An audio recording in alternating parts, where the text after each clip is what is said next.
Hello guys, welcome to physics with H dot A. उम्मीद करता हूँ कि आप सब खैर खैरियत से होंगे, जहाँ रहें हमेशा खुश रहें, यही मेरी दुआ है। तो चलिए चलते हैं आज के टॉपिक की तरफ। आज हमारा टॉपिक है मास ऑफ अर्थ। मास का मतलब होता है क्वांटिटी ऑफ मैटर, ठीक है।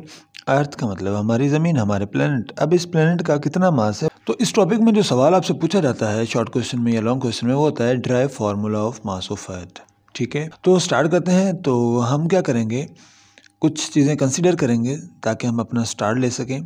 तो कंसीडर अ मास m।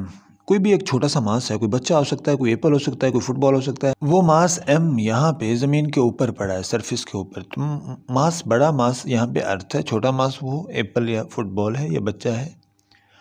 तो अर्थ क्या करेगी, इस छोटे मास को अपने सेंटर की तरफ खींचेगी ड्यू टू ग्रेविटेशनल फोर्स। ये इसकी प्रॉपर्टी है मैटर की, जो हमने लास्ट टॉपिक में डिटेल में पढ़ा था।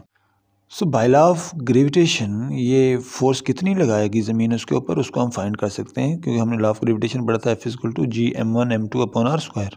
m1 क्या है, मास ऑफ अर्थ। m2 क्या है, small mass m which is lying on the surface of earth. And r distance क्या है दोनों के दरमियान, क्योंकि अर्थ अपने सेंटर की तरफ खींच रही है, तो दोनों में जितना अर्थ का रेडियस होगा उतना ही डिस्टेंस होगा, राइट। चलें ठीक है। जब अर्थ ने इसके ऊपर फोर्स लगाई, उससे हम ग्रेविटेशनल फोर्स हमने बोल दिया, हमने मान लिया। तो क्या जब ये फोर्स लगाएगी ज़मीन उसके ऊपर, क्या उसको फोर्स फील होगी?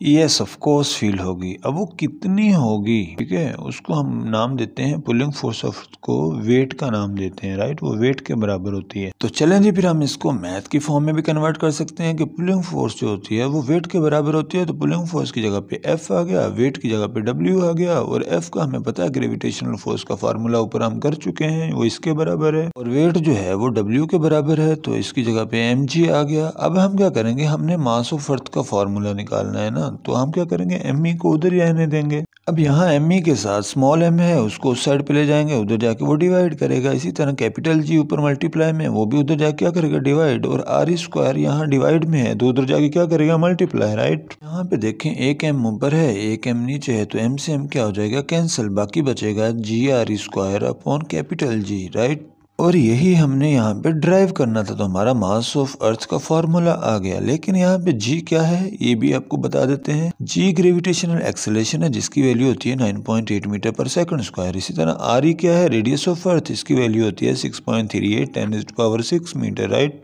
g क्या होता है, g क्या है, ग्रेविटेशनल कांस्टेंट, इसकी वैल्यू होती है 6.67 10⁻11 न्यूटन मीटर स्क्वायर और पर kg स्क्वायर अपॉन में आ जाएगा। तो ये MCQs में बेटा पूछा जा सकता है। उम्मीद है कि ये बातें आपको समझ आई होंगी। अगर कहीं पे नहीं आई तो बेटा कमेंट बॉक्स में कमेंट करें, ताकि मैं आपसे और इसको डिटेल में एक्सप्लेन कर सकूं। अगर आई हैं इसको लाइक करें, शेयर करें, सब्सक्राइब करें। Thank you.